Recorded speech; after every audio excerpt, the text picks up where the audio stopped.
네, 시청자 여러분 안녕하십니까? 주말 잘 보내십니까? 네, 만추, 정말 만추입니다. 만추. 낙엽도 많이 떨어지고 단풍이 참 짙게 물들었습니다. 제가 이제 평소에는 그 기업 거버넌스를 중심으로 우리 시장에 대한 이야기를 풀어가고 있는데, 시장과 기업에 대한 이야기, 투자에 대한 이야기 풀어가고 있는데, 오늘은 이제 주제가 중기 시황입니다. 제가 이제 웬만하면 시황은 잘 안 하는데, 큰 이벤트가 발생했을 때, 큰 변곡점이다. 이거는 좀 말씀을 드려야 되겠다. 그 심신과 계좌의 건강함을 지키는데 좀 도움이 되도록. 그럴 때 제가 하는데, 오늘은, 차트와, 어떤 기술적인 흐름에 기반한 어떤 시황 진단 및 전망이 되겠습니다. 지난주에 금요일에 충격적인 일이 발생한 거 아시나요? 네. 제가 이제 강상무 PD가 저를 이제 닥터둠이라고 그래가지고 제가 참 삐지기도 하고 그랬었는데, 네.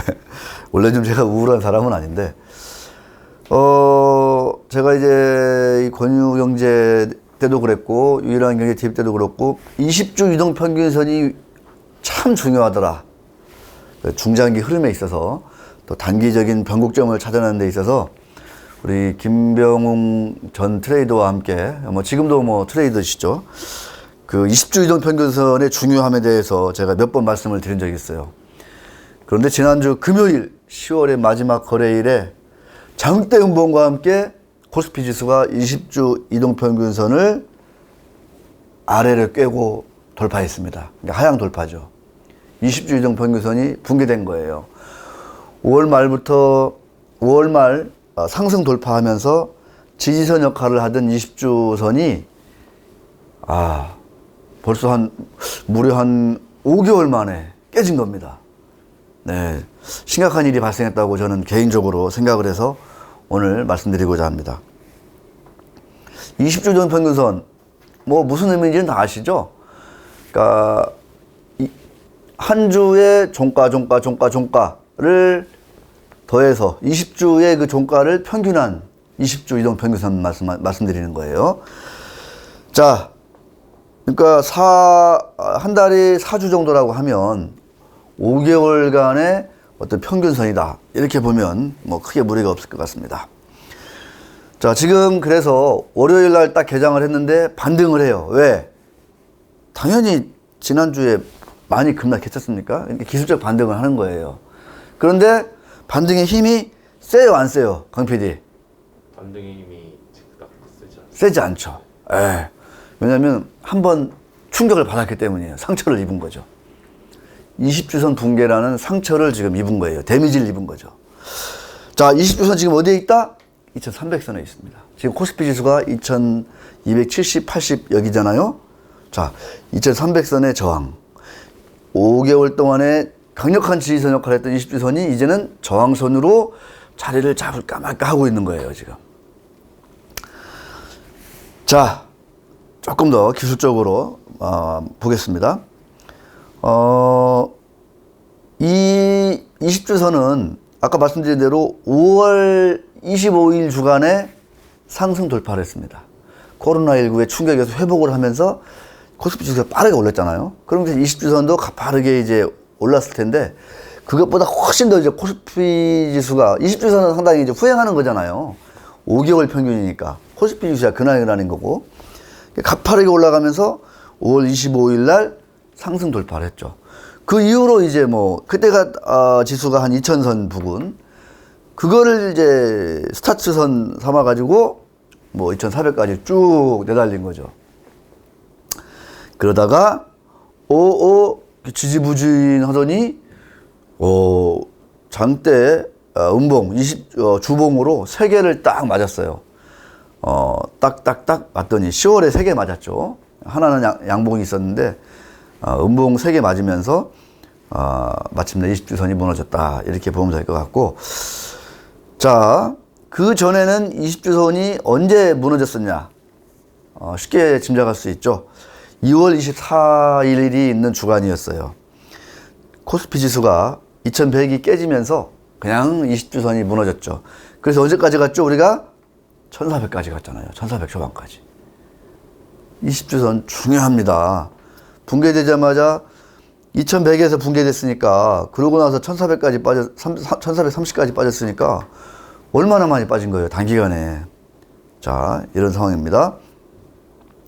과거에도 보면 20주선이 붕괴되거나 또는 돌파되거나 하고 나서는 이렇게 상당히, 어떤 때는 한 10주, 어떤 때는 막 5개월이면 4, 5, 20주예요.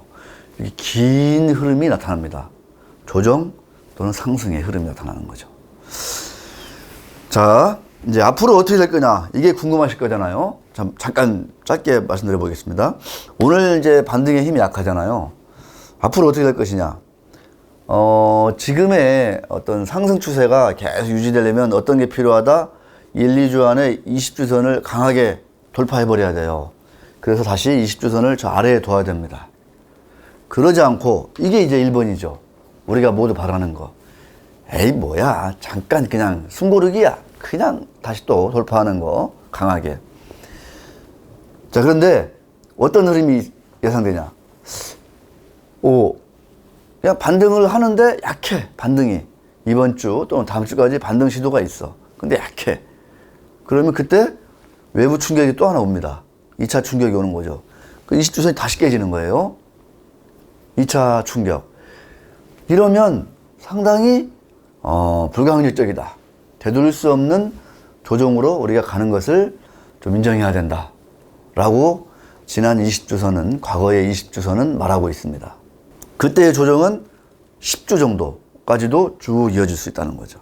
이게 이제 사실은 많은 사람들이 속을 수 있는, 반등 시도 그렇지, 반등하지 하는데 갑자기 또 외부 충격이라든가 나타나가지고 빵 터지는 거죠, 이게. 여기에서 많이 사람들이 계좌의 건강함을 잃을 수 있다라는 거죠. 가장 안 좋은 시나리오는 그거 아니겠습니까? 무슨 반등이야. 내일 모레 대선과 함께 미국 대선, 아주 그 혼돈의 그 나락으로 빠져들면서 그냥 막 시장이 망가지는, 크게 이제 변동성이 커지는, 막 빅스 지수가 막 다시 또 폭등하는, 이런 게 가장 안 좋은 시나리오가 되겠죠. 이러면 완전히 연말장 없는 거죠, 이제. 그쵸? 자, 현재 수준. 자, 그래서 언제까지 조정이 온다. 예를 들어서 그냥 반등 다음 반등 없이 조정이 오는 경우, 또는 아닌 반등 시도를 하다가 안 돼, 힘이 없어, 그렇게 조정이 오는 경우, 두 가지 조정이 올 때 우리가 이제 언제까지 조정이 올 것이냐, 어떻게 얘기하죠, 강 PD? 보통 언제까지 조정이 온대, 지금 한 2200, 2300인데 2300 가까이 되는데. 조정은 올 연말까지 예상하시는 분들도 많고, 네.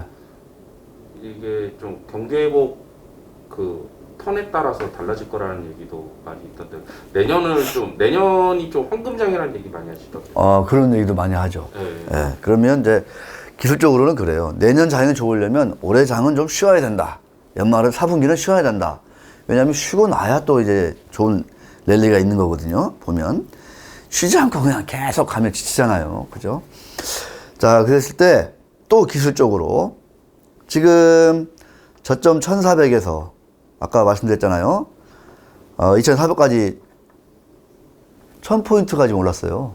그죠? 기술적으로 강 PD 50% 되돌림 들어봤죠? 저는 잘 못 들었는데.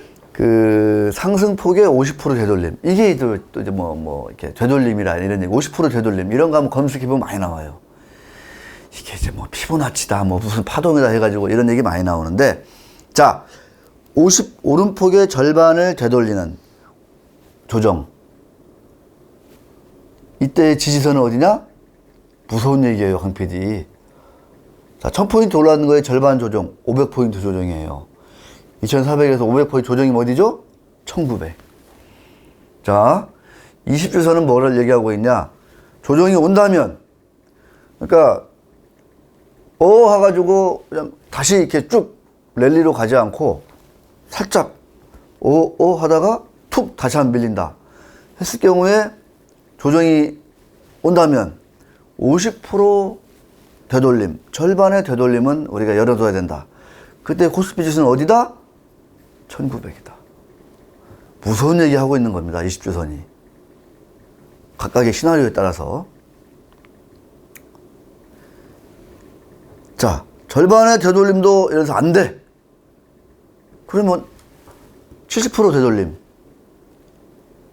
700포인트, 그러니까 오른 1000포인트에 70%, 700포인트, 고점 대비 700포인트 조정이 올 수도 있다는 것을 지난 과거의 20주선은 얘기하고 있습니다. 뭐 그렇게 안 가길 우리가 바람하지 않습니다만. 지금 시장의 주변 여건은 긍정적이에요, 부정적이에요, 강 PD? 긍정적인 이유는 없죠. 별로 없죠.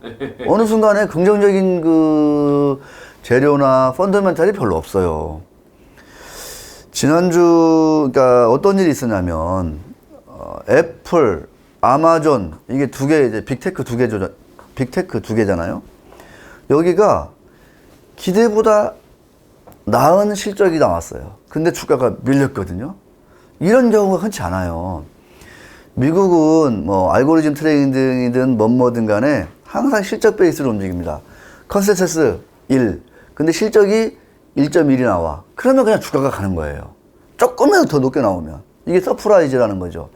그렇게 제가 볼 때 유대인 머리를 만들어 놓은 건지 아니면 그렇게 그 숫자 놀이를 하고 있는 거예요. 컨센서스 1, 실적 1.1 또는 1.05 이러면 주가가 계속 올라가요. 지난 10년간 그랬어요. 11년간 그랬어요. 그런데 애플, 아마존 보니까 컨센서스 1 근데 실제 실적은 1.1, 1.05 이렇게 나왔거든요. 근데 주가가 급락해 버렸어요. 많이 올랐다는 거죠. 저는 그 피로도라고 봅니다. 오랜 랠리의 피로도, 밸류에이션 부담이 있다는 거죠. 그런 현상이 나타나고 있는 거죠. 자, 또 우리 시장 제가 끝으로 밸류에이션으로 한번 좀 짚어보겠습니다. 코스피 밸류에이션. 자, 어느 수준인지. 강 PD, 제가 이 빨간 선 이때 네. 이때 우리가 한번 이때는 무조건 사야 된다. 그렇죠. 예. 근거가 그거였잖아요. PBR이 0.6이 깨지더라. 맞습니다. 그러니까 10억짜리 아파트인데 이게 6억에 사고 팔 수 있는 거잖아요. 네. PBR이 0.6이라는 얘기는 아무리 우리 시장이 만년 디스카운트라고 해도 코리아 디스카운트가 아주 구조적인 문제다고 해도 0.6? 10억인데 순자산이 10억인데 이거를 6억에 사고 팔아? 6억에 파는 사람들이 많아? 이거는 말도 안 된다. 이런 공포는 매수 찬스다. 라고 제가 얘기를 했던 거고.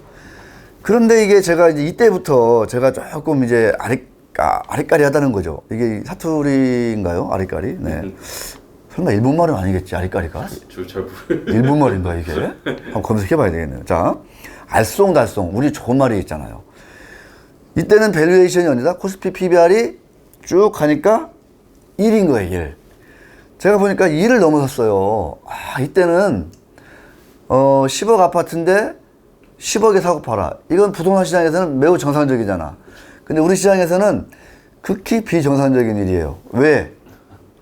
제가 마무리로 그 이유를 말씀드릴 텐데 2를 넘어서니까 제가 볼 때는 우리 시장이 PBR 2를 넘어 이거는 오래 가지 못해. 제가 말씀드린 거잖아요.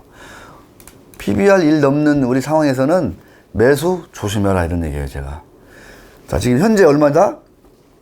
쭉 가보니까 0.9. 0.9 언저리 수준인 거예요. 0.9 조금 높아요. 자, 10억, 순자산이 10억인데 9억에 사고 팔아? 9억에 파는 사람들이 많은데 시장이 싼 거 아니야? 우리 시장은 안 그렇죠. 우리 시장은 안 그렇습니다. 코로나19 전에도 보시면 우리 코스피 PBR은 0.9가 저항선 역할을 했어요. 그래서 그 전에로 가면 0.8에서 0.9 사이에서 오르락내리락 했거든요.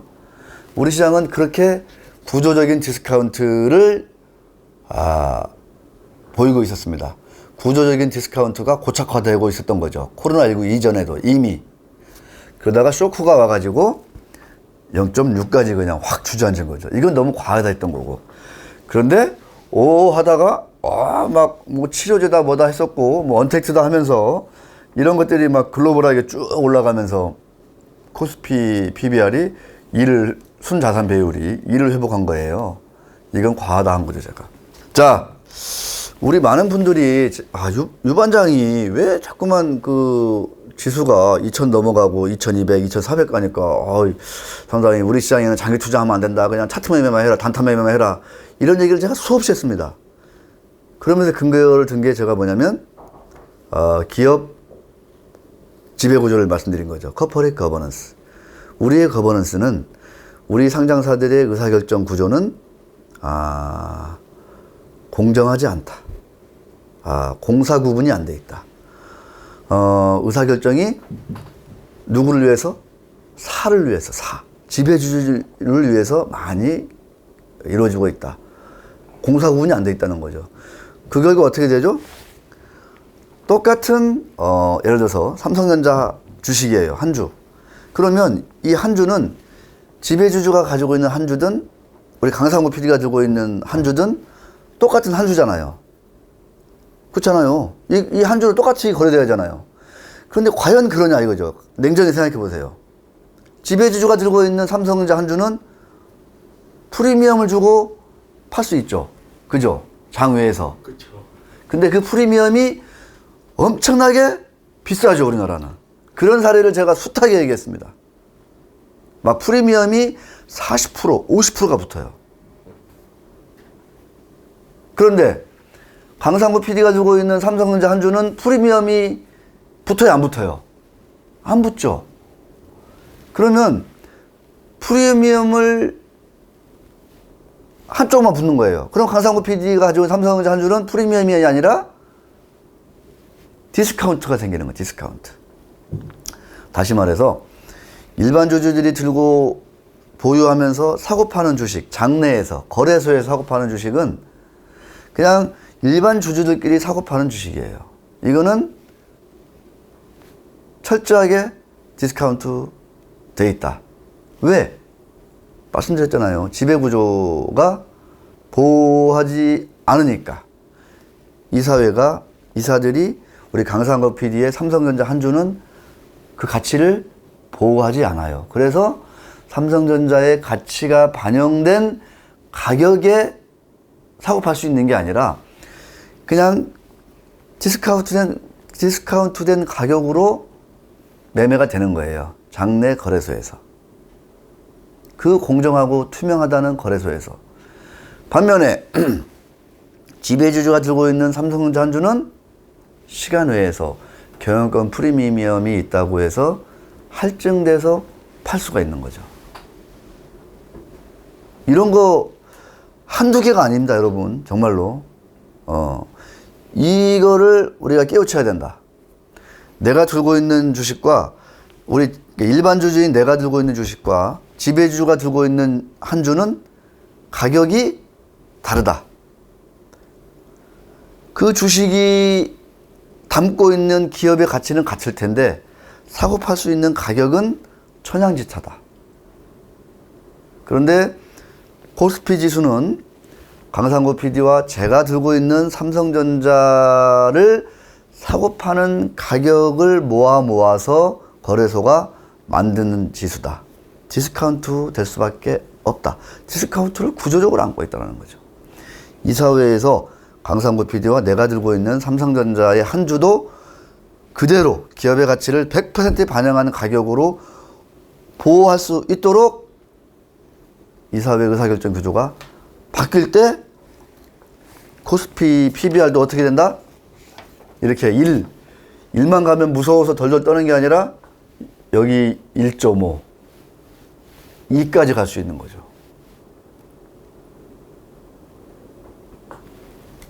와, 닿으시나요? 여기서 마치도록 하겠습니다. 고맙습니다.